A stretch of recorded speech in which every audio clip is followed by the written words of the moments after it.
आज के digital age के अंदर जो भी चीज़ें हम करते हैं, चाहे ईमेल करना हो, कम्युनिकेशन करना हो, लोगों से बात करनी हो या फिर कुछ मंगाना हो, शॉपिंग करना हो, तो उसको जो हम करने के लिए हम डिजिटल एप्लीकेशन यूज़ करते हैं। कहीं ना कहीं डिजिटली हम ज़्यादा कनेक्टेड है और फिजिकली हम कम कनेक्टेड हैं। बट जो करेंसी है, जो किसी भी कंट्री की करेंसी, वो आज तक डिजिटल हो नहीं पाई क्योंकि उसमें कुछ चैलेंजेस थे। अपने उस चैलेंजेस को सॉल्व किया ब्लॉकचेन ने।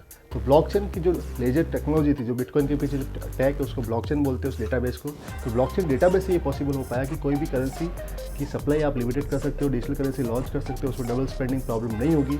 उसमें ये होगा कि आप जो भी आपका ट्रस्टेड अथॉरिटी है उसको ट्रैक कर सकते हैं, उसको मैनेज कर सकते हैं, उसकी सप्लाई को आप मैनेज कर सकते हैं, उसके मूवमेंट को ट्रैक कर सकते हैं और जो भी डायरेक्ट बेनिफिट है वो आप आपके सिटीजन्स को दे सकते हैं। बात करते हैं कि कितने सारी कंट्रीज जो है उसमें डिजिटल करेंसी काम कर रही है, बट उससे पहले ये जानना जरूरी होगा CBDC होता क्या है।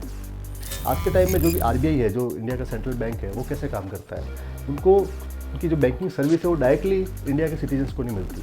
वो काम करते हैं पब्लिक बैंक के साथ, प्राइवेट बैंक के साथ। और जो प्राइवेट और पब्लिक बैंक है वो आगे जाके बैंकिंग सर्विस जो होते हैं वो कंज्यूमर्स को देते हैं, इंडिया के सिटीजन्स को देते हैं। बट CBDC से क्या होगा, जब CBDC लॉन्च हो जाएगा, इंडिया खुद का CBDC लॉन्च हो जाएगा, उस प्रोजेक्ट को डिजिटल रूपी बोलते हैं। और डिजिटल रूपी अभी जो है पायलट फेज पे जाने वाला है, उस पर रिसर्च कंप्लीट हो गया है। डिजिटल रूपी के ऊपर RBI ने 2015 से काम करना चालू कर दिया था। 2015 में वाइट पेपर लॉन्च हुआ था और 5 से 6 साल उनको लग गए उसको करने के लिए। अभी फाइनली पायलट फेज पे आने वाला है, उस पर ऑलरेडी काम चालू हो गया है। ये काफ़ी ज़्यादा पॉसिबल है कि इस साल इंडिया का खुद का CBDC जो है, central bank digital currency, digital रूपी लॉन्च हो सकता है। उससे ये फ़ायदा होगा कि RBI जो खुद के बैंकिंग की सर्विस डायरेक्टली कंज्यूमर को ऑफर करेगी। उससे क्या है कि जो भी गवर्नमेंट की चीज़ें होती है, गवर्नमेंट की स्कीम्स वगैरह होती है, उनके बेनिफिट एकदम जो दूर गांव में बैठे लोगों को डायरेक्टली मिल जाएगी। उनको उसके लिए भटकना नहीं पड़ेगा। तो काफ़ी ज़्यादा इजी हो जाएगा। जो लोग के पास बैंकिंग का एक्सेस नहीं है उनको बैंकिंग का एक्सेस मिल जाएगा। और डिजिटल रूपी की ग्रोथ की वजह से जो इंडिया में ट्रू डिजिटल इकोनॉमी बनने का जो सपना है वो पूरा हो सकता है। सो आज के टाइम में अगर आप डेटा देखोगे CBDC का, तो CBDC की जो रेस चल रही है उसके अंदर 81 जो कंट्रीज़ है आज के टाइम में किसी न किसी फेज पे काम करती है।